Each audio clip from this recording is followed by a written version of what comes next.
At dahil umuulan, di na lang pala ako pupunta dito sa karinderya. Nagbago na kasi isip ko at baka lumakas pa. Kaya ibabalik ko na yung aking kinain dito sa may karinderya, dito sa may Pentangan. At naglalakad na nga pala ako pabalik dito sa karinderya at ibabalik ko na pala lahat ng aking binili para hindi na rin pala ako gumastos. Ibabalik ko na nga pala sa isipan ko lahat ng nabuong pangarap ko dito sa aking pagtambay sa karinderya. At ibabalik ko na rin pala yung pagtingin ko sa iyo. Uy! Unti-unti ko na palang binabalik sa aking utak lahat ng mga iniisip at mga pangarap ko dito. Susunod na lang pala ako mangarap at mag-iisip pag ako sinipag na.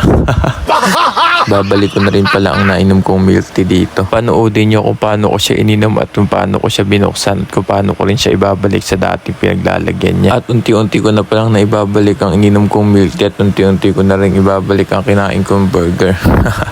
Sobrang ang sarap pa naman ng kinakain kong burger ito. Parang nakakapanghinayang ibalik at yung milk tea. Sobrang sarap ng milk tea nila dito at sulit na sulit talaga ang 100 pesos mo. First time ko lang palang kumain at tumambay dito. Ang sarap pala ng mga tinitinda nila dito sa karinderya. Sa susunod na lang pala ulit ako kakain dito kapag kasama na kita. Uy, joke lang po. Wow! At dahil tinatamad nga pala ako lumabas ngayon at nag-uulan pero lumabas pa rin ako. Gusto kasi kitang matikman, gusto kasing matikman yung mga tinitinda nilang pagkain dito. Sulit din talaga ang pagpunta ko dito. Dahil ang mura at ang sasarap pa ng mga pagkain nila. Pangako sa aking pagbalik ko, ubusin na kita at hindi na kita ibabalik pa. At ayan na nga, naibalik ko na ang kinain kong burger at milk tea. Babalik ko ng walang kulang at walang labis. At maisoli na rin ng buo ang pinambili kong pera. At ayan na nga, isasoli ko na yung aking pinamili. Namimili na sana nga pala ako ng orderin ko dito pero hindi na lang pala ako order.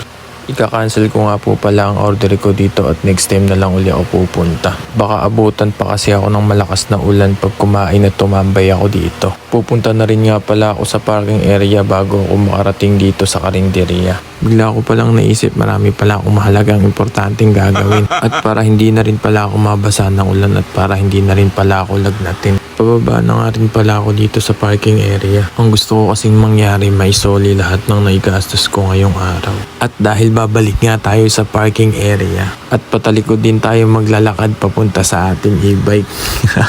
Ang hirap din palang maglakad pag nakapatalikod ka, hindi mo nakikita ang halaga ko. Uy, doon mo lang pala marirealize ang halaga ng isang tao kapag nawala na siya. Tama nga pala sinasabi ng iba, nasa huli ang pagsisisi. Kaya bago ka gumawa ng isang desisyon, pag-isipan mo muna ng maraming beses. At para hindi ka magsisi sa bandang huli. At andito na nga pala ako sa e-bike at isasauli ko na nga pala ang tinanggal kong mga sticker. Sasauli ko na nga pala sa dati kong pinagkuhanan at hahayaan ko na lang matanggal at mawala yung ticket. Babawiin ko na rin pala yung pinambayad ko sa sticker. Hindi na lang pala ako magbabayad ng sticker ngayon, nahayaan ko na lang malakang aking e-bike. At kinuha ko na nga pala yung sticker dyan, binalik ko na rin pala sa dating pagkadikit. At naglalakad na nga pala ako papunta dun sa binila ko ng sticker. Ganyan na ganyan din pala yung dikit ng sticker nung binili ko, kaya babalik na lang natin, babawiin na lang natin ng 250.